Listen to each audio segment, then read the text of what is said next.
Hi, Tessa. Nice to meet with you today. I appreciate your time. Hi, thank you for meeting with me. You bet, you bet. So, and also thank you for agreeing to be part of the December Clove Pink box. I'm very excited to feature one of your products in the box. I'm not going to say what it is. It's going to be a surprise, but I know that many people will be excited to receive it. So thank you for being part of the December box, which will be shipped out the November 3rd, starting to be shipped out November 30th. So yeah, so Awesome. people will be able to find out what that is at that time. So anyways, I wanted to talk with you to give people a bit of an idea of who's behind TMD Jewelry Design. And if you could maybe give us a little bit of background about how you got started doing jewelry design, and what, ultimately just helped you decide to do that for a career. Well, it actually started in high school. My neighbor owned a jewelry store and I babysat for her. And I really wanted to work there. So I asked her all the time if she was hiring until finally she gave in and hired me. I did. I started out really just with the sales, and then I got into some of the design work, went into some of the engraving, watched over her shoulder as she did the repairs, and that's what got me started wanting to make jewelry. Yeah. So once I graduated, I went on to Calgary to ACAD, which is now AU Arts. And I went in their jewelry program and graduated with my bachelor's in fine arts. And after that, I started my business.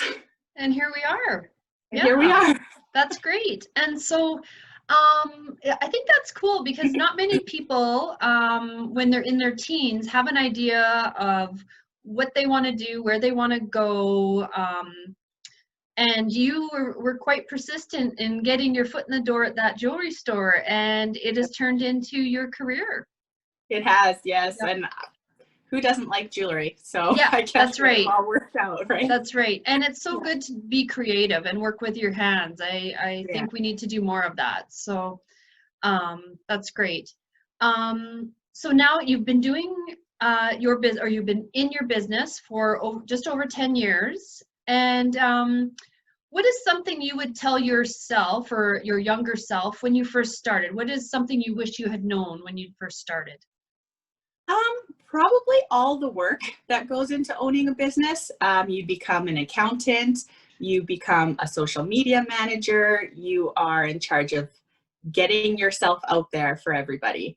Yeah. So yeah, it does. It's a lot of work, and until you're in it, you don't realize.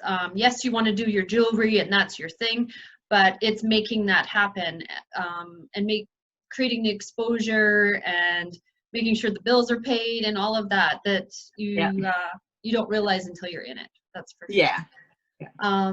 What would you say is one of the biggest challenges that you've experienced being a business owner or working in jewelry? What is one of the biggest challenges you've faced? One would be probably building confidence in yourself and in your work.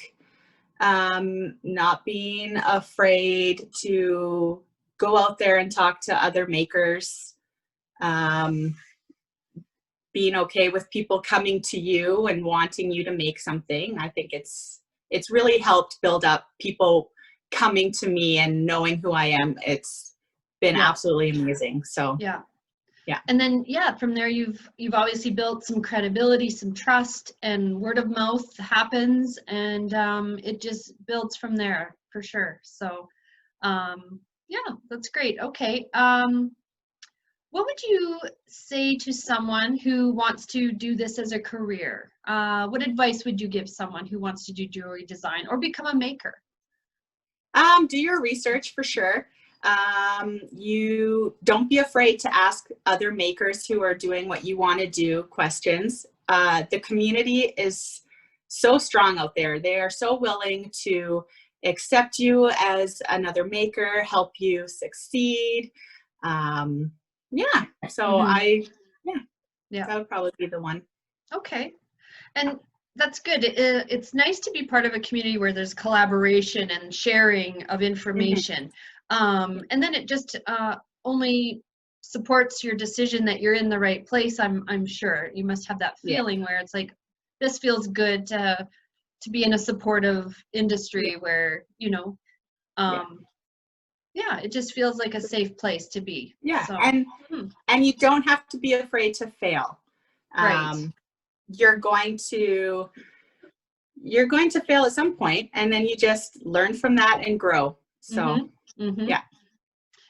And along the way, Tessa, what would you say, or what resources did you rely on or go to help you move forward in your business? My schooling helped out a lot. They really got my foot in the door to know the tools that I needed, the resources that I needed.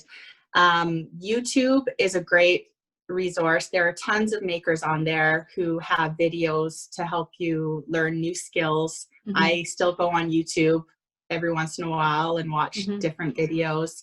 Uh, Maker friends as well, Yeah. market. Um, Facebook has tons of maker pages. So Yeah. Yeah. And especially at this time where virtual is the way to go, or the only, for most people, the only option to find information. So it's good that we have that there's so much that is available online. I too reach out to YouTube and other social media pages, for information, ideas, yeah. that type of thing. So I understand that. Um, where you're 10 years into your business, where do you see yourself going? Where do you see the business going? What would you like to achieve? I would love to expand my studio, get bigger equipment, maybe hire some people to help out. Hmm. Yeah, and just get a bigger space to be able to Yeah. do everything in one area Yeah. type thing. So yeah. Yeah. Oh, good. That would be then that we could get some more TMD jewelry available to us. So Exactly. great. Okay, good idea. Um, and I wanted to ask you, who is someone who you would say has been influential for you in your jewelry design and making that happen and keeping you motivated and that type of thing? I would probably have to say my boss from high school. Without her giving me the job, I would not be here. I would Yeah. not have started my career in jewelry at all. So I'm Yeah. really, really happy. And I think about the jewelry store often that I Mm-hmm. worked at. So yeah, Mm-hmm. yeah. Yeah. And that store, she doesn't own that store anymore, is that correct? No, she Oh, doesn't. okay. No, it sold shortly after I graduated and Yeah. left for college. Yeah. Yeah. And do you keep in touch with that woman still, or? Yeah, Yeah. yeah, so often on Facebook and Yeah. things like that. So Oh, yeah, that's she moved that's away. cool. So yeah. Yeah. That's Yeah. cool. And so now, Tessa, well, a couple of things I just wanted to touch on. Um, you Can we talk a little bit about the custom work that you do? I've seen on your social media beautiful work that you've done. A custom engagement ring. Tell If you could tell us a little bit about um, the difference between going to you over going to a business at the mall. What experience could a customer expect to receive from you? Is the quality of the materials the same? How would the experience be different for someone who would come to you over a store at the mall or a larger business? I think coming to a smaller maker, you can get your product more personalized. You can get something unique to what you're wanting, opposed to having the same type of item that maybe five or so other people might have. It's really one-on-one. You can really specify what you're looking for. I had one where they really, really wanted an ethically sourced diamond. That was a Canadian diamond, and I was able to really go one-on-one with them and find what they were looking for. Yeah. Yeah, and the quality material is all the same. Yeah. So you don't have to worry about having it not as high end, I guess. You know, Right. I work with the same golds. I work with the silver, the diamonds, things like Yeah. that. So, Yeah. yeah. Yeah. Well, that's good. That's great to know. And if I had it to do over, I know I would reach out to a maker such as yourself with an engagement ring or a wedding ring. But 20 years ago, it was, you know, this wasn't as available, or I was not aware of it, to be honest. So I think that's great. And I think for anyone looking for an engagement ring, a promise ring, an anniversary ring, what a special way to do that and truly make it what you want, from sourcing the diamond that you would like or having it ethically sourced, to any kind of personalization that you would like. That would be Yes. a great Yeah. gift. So I've even done one where somebody had a crystal that was really sentimental, and I had that cut into the stone to yeah, set into the ring. So, you know, that things like that. is Yeah. very cool. And so could you also work with older jewelry and reform it to make new jewelry? Yeah. Okay. Yeah. Okay, Yeah. I've done a few rings that I changed into necklaces and things yeah. like that. Yeah. Okay. Okay, that's great. So where can we find you online? How, if somebody wants to reach out to you, where can they find you? I have my website. That's tessamdesigns.com. From there, you can email me. You have all my social media links. You can look at all the custom stuff that I've done as well. Great. That's great. Yeah. Okay, so we can reach out to you, and it's www.tmd. Tessa, no, Tessa M Designs. Tessa M Designs. Okay. .com. Yeah. That's great. Well, thank you, Tessa. I really appreciate your time. I'm going to close this our conversation with asking you one question. What brings you joy?